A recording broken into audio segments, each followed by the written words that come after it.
بلوچ صاحب، یہ کابل کی حکومت کو کوئی ڈکٹیشن مل رہی ہے، کوئی ڈکٹیٹ کر رہا ہے؟ کوئی سنا ہے کوئی 2 انڈین جرنیل بیٹھے ہوئے ہیں کابل کی حکومت میں اور وہ ان کو ڈکٹیٹ کرتے رہے ان ساری مذاکرات میں، کہ اس میں کتنی صداقت ہے؟ دیکھیے، اس کی صداقت تو بہرحال ہماری انٹیلیجنس ایجنسیز کریں گی، لیکن اسی سے کائنڈ آف ریلیٹڈ میرا جو نیریٹو آج کا آپ کے ساتھ ہے وہ یہ ہے کہ ہمیں اپنے اس چیلنج کو، افغانستان چیلنج جس کو کہا جائے، اس کو براڈر کانٹیکس میں دیکھنا پڑے گا، ریجنل کانٹیکس میں دیکھنا پڑے گا۔ ہوا یہ ہے کہ اگر وہ کہتے ہیں کہ ہم نے صندوق 2 کو سٹارٹ کر دیا ہے، تو میں سمجھتا ہوں کہ اس کی مینیفیسٹیشن آپ کو جو ہے وہ استنبول میں نظر آئی، اس کی مینیفیسٹیشن ان کی جو بیانات تھے اس میں نظر آئی۔ کس طرح سے میں بتاتا ہوں۔ ہندوستان نے، بلکہ مودی نے 2014 پھر 2019 سے کہا ہے کہ ہم پانی کو as a weapon of war استعمال کریں گے۔ سو ایگزیکٹلی وہی لینگویج، وہی ٹرمنالوجی کہ جی اب ہم کنار اور کابل جو ریورس ہیں ان کے اوپر جو ہے پانی بند کریں گے اور پاکستان کو نہیں دیں گے۔ اور جو رپورٹس ہیں جو ابھی ہم ایکسپلور کر رہے ہیں کہ کیا سورسز تھے، کہ ہندوستان نے وعدہ کیا ہے کہ ان کو وہ $1 بلین دیں گے۔ اس سے بڑھ کر اور بڑی جو جنگ اس وقت، $1 بلین کس لیے دیں گے؟ جی کس لیے بنانے کے لیے؟ وہ بند جو کنار پہ بنے گا اور کابل پہ بنے گا اس کے لیے۔ That is what is the report which I so in some of the media. ٹھیک ہے۔ اب میں آ رہا ہوں مزید ایک اور سب سے خطرناک جو مینیفیسٹیشن ہے اس وقت جو طالبان ٹولے کی، وہ یہ ہے کہ وہ جو وار آف نیریٹو چل رہی ہے دنیا کے اندر کہ اسلام ایک ایکسٹریمسٹ آئیڈیالوجی ہے، Islam has to be checked, Islamophobia کو یہ دوام پیش کر رہے ہیں۔ امیجن کیجئے کہ ہندوستان کی پوری حکومت کی مشینری اس پہ لگی ہوئی ہے، اور میں ہمیشہ کہتا ہوں، اس وقت بھی دوبارہ دہراتا ہوں کہ اس وقت دنیا میں اگر اسلاموفوبیا کا ایپی سینٹر ہے دنیا کے اندر تو وہ دہلی میں ہے، ہندوستان میں ہے۔ آپ یہ دیکھیے، اس کی الائنس ان کے ساتھ ہے، تو اس سے ثابت کیا ہوا کہ دے آر ڈائریکٹلی یا indirectly promoting the Islamophobia. They are giving a credible narrative to the opponents of Islam۔ وہ جو ہم بات کرتے ہیں جی سیولائزیشنل کانفلکٹ چل رہے ہیں، اس میں ان کا کردار مجھے نظر آ رہا ہے۔ یہ لوگ they are being used as tools۔ I don't know اس میں مزید اور کتنی طاقتیں شامل ہیں، مجھے نہیں پتا۔ وہ پتا جیسی تاریخ لکھی جائے گی تو پتا لگے گا کہ کیا لوگ، کیسے لوگ ان کے ساتھ ملے ہوئے تھے، کہاں سے ان کے پاس پیسہ آیا تھا، کس طرح سے یہ سسٹین ہو رہے تھے۔ تو میں سمجھتا ہوں کہ اسلام کا جو مسخ شدہ چہرہ یہ دکھا رہے ہیں، یہ سب سے بڑا چیلنج ہے میرے لیے۔ باقی سیکورٹی تو ہم انشاءاللہ ان سے نپٹ لیں گے، اندرونی طور پہ اپنے آپ کو ہم مضبوط کریں گے اور بات چیت بھی کریں گے، لیکن اس چیز کا آپ نے جو ہے سدبات کرنا ہے، وہ اس طرح سے ہوگا کہ یہ بیسیکلی رانا صاحب ایک مائنورٹی جتھا ہے جو وہاں بیٹھا ہوا ہے۔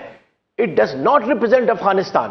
اس چیز کو آپ نے ہائی لائٹ کرنا ہے پوری دنیا میں، اور اس کو باور کرانا ہے افغانستان کی عوام کے پاس کہ کہاں ہیں آپ کے باقی جو وہاں اکائیاں رہتی ہیں۔ none of them is there۔ تو یہ بندوق کے زور کے اوپر ایک ویکیوم کریٹ ہوا کابل میں، جو کہ ہماری اپنی کوتاہیاں اور دنیا کی کوتاہیوں کی وجہ سے آج قابض ہے، لیکن یہ قبضہ ہٹ سکتا ہے۔ اس چیز کو ان کو باور کرانا چاہیے۔ اور لیکن اس میں ایک چیز میں کہتا چلوں کہ ہماری زبان اعتماد کی زبان ہونی چاہیے۔ ہماری زبان دھمکیوں کی زبان نہیں ہونی چاہیے، کیونکہ دھمکی ہمیشہ کمزور دیتا ہے۔ ہم ایک اعتماد مضبوط قوم ہے، لہذا ہماری leadership must maintain that dignity of a confident nation. ٹھیک، جی آر بلوچ صاحب نے پوائنٹس ریز کیے ہیں، ضمیر اکرم صاحب نے۔ I want your input on this one کہ فینسز جو ہم نے فینسنگ کی تھی، ہم نے جو بارڈر کو اس کو کئی جگہ سے انہوں نے توڑ دیا تھا، ان کو ڈیمیج کیا تھا، دوبارہ سے ضمیر صاحب کہہ رہے ہیں اس کو جناب فینسنگ کرنی چاہیے ہمیں، اور لینڈ مائنز کا ذکر کر رہے ہیں کہ لینڈ مائنز ہمیں بچھانی چاہیے۔ اور میرے خیال میں دس از اے نیو پوائنٹ، جو اور میرے خیال میں اس میں کوئی غلط بات نہیں ہے، there is nothing wrong with it. اور ہمارے پاس آپشن موجود ہیں، ہاٹ پرسوٹ کی. اس پہ آپ کا کیا ٹیک ہے جی؟ دیکھیے میں بڑے احترام کے ساتھ میرے سینئر ہیں، لیکن آئی تھنک لینڈ مائنس کی ممانعت ہے دنیا میں استعمال کرنے پہ، and there is a agreement, I don't know whether we have ratified اور ناٹ. یہاں کہنے کے بعد جتنے بھی اسٹیپ کہے گئے یہ جائز ہیں اور درست ہیں اور کرنے چاہیے، لیکن سب سے اہم چیز ہے کہ they have to be part of a strategy. تو ہمیں دیکھنا یہ کہ اسٹریٹجی کیا ہے ہماری. کیا ہم ایک پرماننٹ دشمن چاہتے ہیں ہمارے اپنے ویسٹرن فرنٹ کے اوپر جو لوگ ہیں اور افغانستان کو، یا ہمیں صرف پریسیشن ٹارگٹ کرنی ہے کہ طالبان کو نشانہ بنانا ہے؟ بلکہ میں یہ کہوں گا کہ ہمیں تو فیسیلیٹیٹ کرنا چاہیے افغانستان کے لوگوں کو کہ وہ ان سے جان چھڑا سکیں، ورنہ یہ اگلے 10 سال بیٹھے رہیں گے. ان کو اسی طرح سے جو ہے وہ 10ویں صدی میں اور 6ٹھی صدی میں بٹھا رکھیں گے لوگوں کو. تو میں سمجھتا ہوں کہ وقت آ گیا ہے کہ آپ ان کے حزب اختلاف سے بات کریں، اندر جو مخالفت ہے ان کو آرگنائز کریں اور ببانگ دہل کریں کہ جی آپ جو ہے نہ صرف کہ ہماری دشمنی کی طرف آ گئے، لیکن آپ افغانستان کے دشمن ہیں، افغانستان کے لوگوں کے دشمن ہیں، آپ اسلام کے امیج کے دشمن ہیں. تو یہ نیریٹو لینے کے بعد دوسرا جو اہم نقطہ ہے وہ ہے ایک منٹ دیار بلوچ صاحب، ایک minute, I am sorry I am cutting you over here, but what you are saying is in so many words, what you are saying is کہ جو اپوزیشن ہے اس وقت کی حکومت کی، افغان حکومت کی جو اپوزیشن ہے اس کو ہمیں ٹیپ کرنا چاہیے. What makes you think that we are not doing that? We are doing that. Definitely there is I know there was a very warm actually message from Northern Alliance on our 14th of August.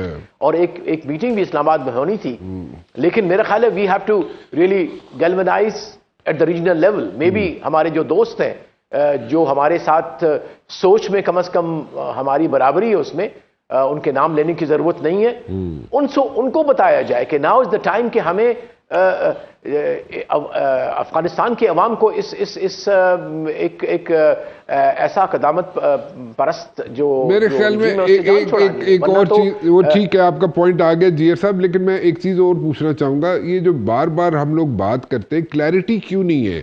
مجھے جو clarity نظر آئی ہے وہ یہ ہے کہ جیسے ضمیر اکرم صاحب کی جو گفتگو ہے اس میں ایک کلیئرٹی نظر آتی ہے کہ بھائی we should put our foot down and we should take a decision. یہ چھوڑے بھائی چارہ یہ وہ بہت ہو گیا، بات چیت بہت ہوگی، ہم نے سارے آپشن جو ہے وہ یہاں پہ ایگزاسٹ کر لی ہیں. So let's go for the final round and اپنا انٹرسٹ جو ہے ہمیں واچ کرنا چاہیے، پہلے اس کو پرائرٹی دینا چاہیے. اس میں دیکھیے میں شاید میں آپ کی بات سمجھ گیا. دیکھیے you have to, before you decide about your steps, you have to think what are you dealing with.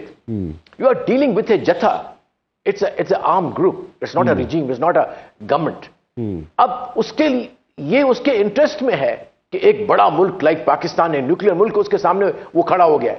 What is happening کہ جو is a very highly unpopular regime، لیکن آپ کے اس ریٹورک سے، آپ کی ان باتوں سے اس کا جو ریٹنگ بڑھ جاتا ہے. آئی کین اشور یو کہ آج اگر کل کے مطلب before or this confrontation and کے بعد اور اس سے پہلے دیکھیں گے تو بڑا فرق ہوگا. Exactly this what happened in Iran.